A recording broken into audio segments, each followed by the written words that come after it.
welcome to another GameLark interview. I'm Alan, and I'm here with Thomas, aka Hyde209. Why don't you say hi? Hi. So, first question, how did you come up with the name Hyde209? Yeah, that's sort of a funny story, actually. A friend of mine used to call me Mr. Hyde, and it's sort of a name that sprung up from late night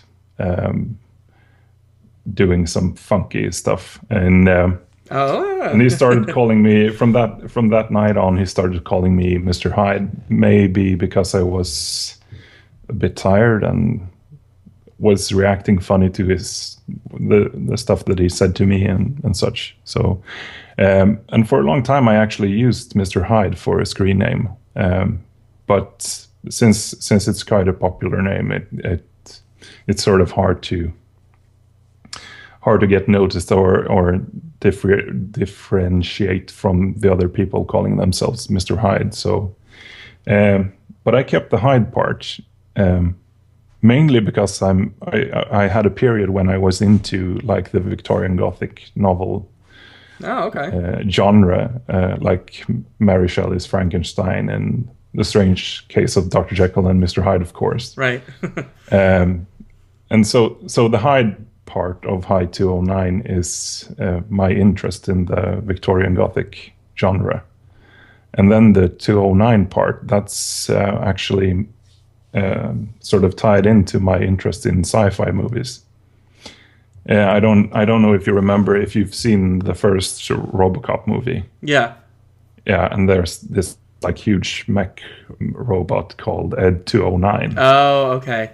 Oh, so the 209 part is from RoboCop, and it sort of Wow. ties in with my sci-fi interest. So it's Mr. Hyde, so it's Hyde from Mr. Hyde, and then it's 209 from Ed 209. Very cool. And Very it cool. also kind of ties in nicely because Mr. Hyde was named Edward Hyde. So it's Ed 209, the robot, and then Mr. Edward Hyde. So it ties in nicely. Yeah, you really thought about it. Yeah, yeah, All right. So, actually. when did you first start playing music? I think I must have been around 5 or 6 years, maybe. I'm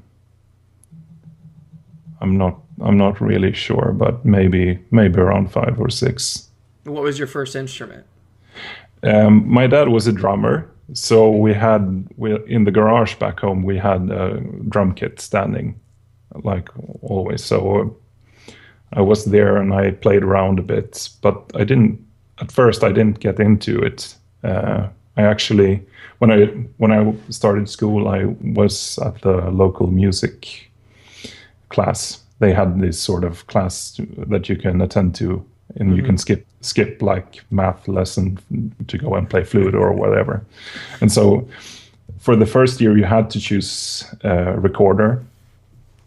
So everyone was playing flute at that time, including myself, and then I think 1 year after, when I was maybe 7 or 8, I get to choose another instrument. And so I sort of went through all the brass instruments and all the reed instruments Okay. before I realized I wasn't into either brass nor reed instruments. So, and then I started playing the drums again. Okay. Very cool. Um, do you have any musical influences, like major musical influences that guided you as far as your passions go? Like Do you mean like genres or? genres or artists? Anyone that Yeah, was influential? yeah. There've been a couple throughout the years. I mean, I was a metalhead back in the days, so of course Metallica and bands like that. Okay. And I also listened a lot to Pantera and yeah, what else?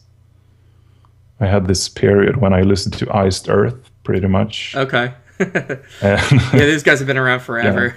yeah, I know.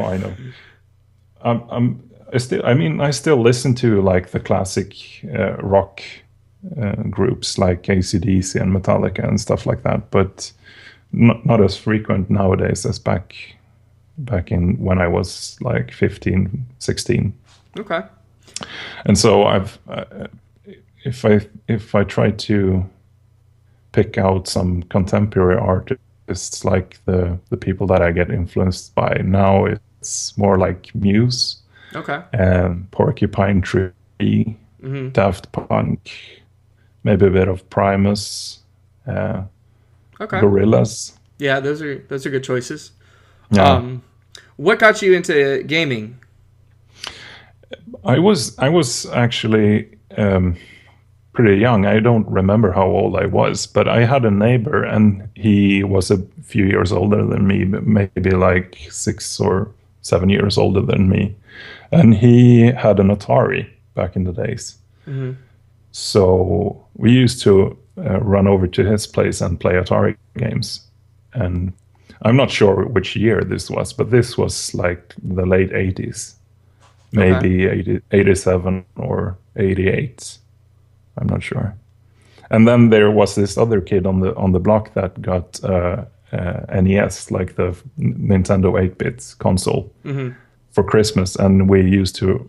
So we sort of swapped from going to the other kid on the block playing Atari, going to his place playing Nintendo instead.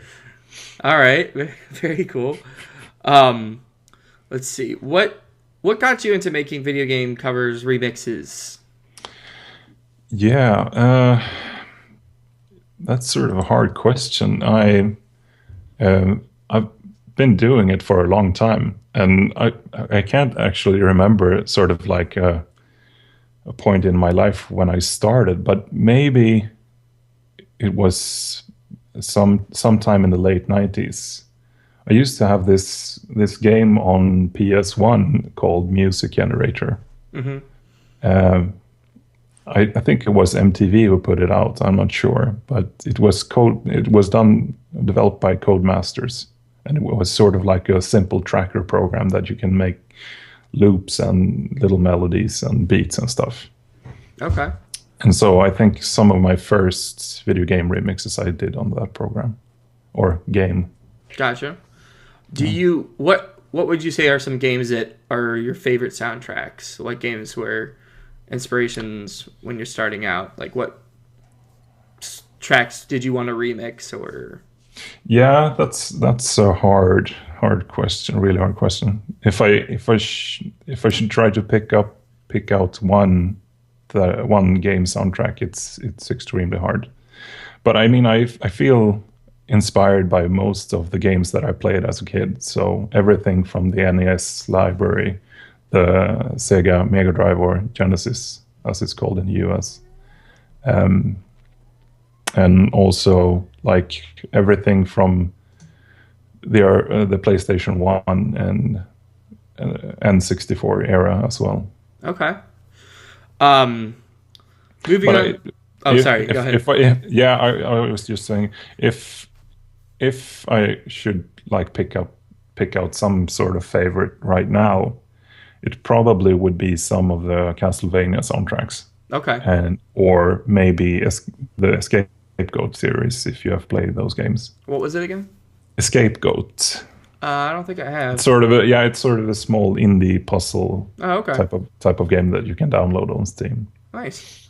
I was gonna say, moving on to YouTube, do you have you collaborated with anyone, or is there anyone that you looked into collaborating with?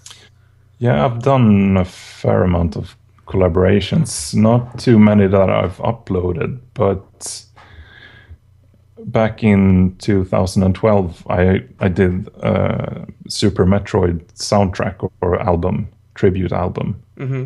and pretty much every track on that album is some sort of collaboration with other artists, Okay. both people that I know here in Sweden and people abroad. So Would you say that you prefer to do more solo work versus collaboration, or does it just depend? no, I think I'm a bit. What do you say? I'm a bit. I lost the word now. I think maybe I have. I'm a bit.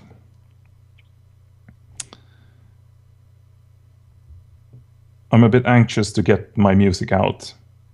Okay. So most of the time, I figure if I do stuff myself, then I can sort of Get it done quicker. get Yeah. it out there. And if I do collaborations, most of the time it's sort of a work back and forth. Right. So it takes a whole lot more time. But then again, I think most of the time that I've done collaborative work, I think it's more rewarding in the long run Yeah. because I mean I'm sort of limited to what I am and how I work, but working with other people, I can sort of uh, reach another level with the music making. Do you have any advice for people that are just getting started doing covers? You've been doing this for a while, right? And you've Yeah. seen your channel grow and you've seen what works and what doesn't work. Do you have any specific tips that you might give to people that are just getting started? Yeah, if you're just starting out and you haven't done this before, I think it's a good place to just sort of um, I mean, I'm not saying that I encourage people to just copy or emulate other people's stuff, but it helped me out a lot in the beginning, just copying the music, Mm-hmm. like listening to the music and trying to record and play the stuff back just the way it is, Mm-hmm. not trying to change too much, Learning the just make mechanics. yeah exactly, Okay. just making sort of copies. And I figure this is sort of the way I do things in all creative work. I try to copy or emulate other artists uh, in their work. If I find something inspiring, I try to do the same thing. And if you've done that a couple of times, then you sort of figure out the mechanics of it, and then you can sort of tweak things and make it more personal. Make it your own. Yeah. Okay. That's actually some good advice. Are you playing any games at the moment? Yeah, I'm actually playing a lot of Castlevania right now, as you might have figured out. Um, Me and a friend were having sort of uh, weekly get-togethers. It's been a while now since we last met and played some games, but we're ever since October we've been into Castlevania, sort Okay. of like a thematic thing going. And so I think we're going to meet up this weekend and play some Rondo of Blood on the PC Engine. Okay. Very cool. Yeah, Yeah, I'm actually going through Super Mario Sunshine and N64 and GameCube era were kind of like my childhood, so it's yeah, always great to go back and play some like older mm, games. And sometimes yeah, the graphics are like, oh man, you remember them being so much better, but still the yeah. mechanics. No, If it's a good game, the mechanics hold up. But yeah. um, I guess for the last question, can you tell us if you're working on any covers at the moment? Yeah, I'm actually working on two albums, separate albums right now. Okay. Uh, First one is Mega Man 4, and I've been working on that for some time now. I'm sort of releasing every track as I'm finishing them, and when I've done all the tracks, then I compile it into an album and remaster the tracks and stuff, add artwork. And then I'm doing another album that I've also been working on for some time. It's Kabuki Quantum Fighter for the NES. Okay. And most of the music is done. I still have some mastering and some sort of fine polish to put in there. But I've, like I've done with a couple of my other albums, I've sort of put in sort of like small voice snippets, like sort of like radio theater drama or Yeah. What was it? or You did one of those recently. One of your videos recently had that. I'm trying to remember which one. I think it was from this year. yeah, I'm not sure which one. And I'm blanking at the moment. I tend to do this every once in a while, mostly just because I think it's sort of a fun thing to explore how the characters of the game would sound or how they would act. I kind of mean, most of the retro games that I do are like 8-bit and 16-bit, and you didn't have like voiceovers and stuff back then. So yeah, that's a really neat way of putting your own touch on it. yeah, Yeah. and I try to keep it like with sort of a bit tongue in cheek in there. I don't like to take things too seriously. Yeah. I did some semi-serious stuff on the Super Metroid Memories album, but most of the time I try to keep it sort of light and funny. That's what it was. It was I think it was a Metroid track where you did the voice work. But, yeah. All right. Well, thank you very much for taking the time and talking with me.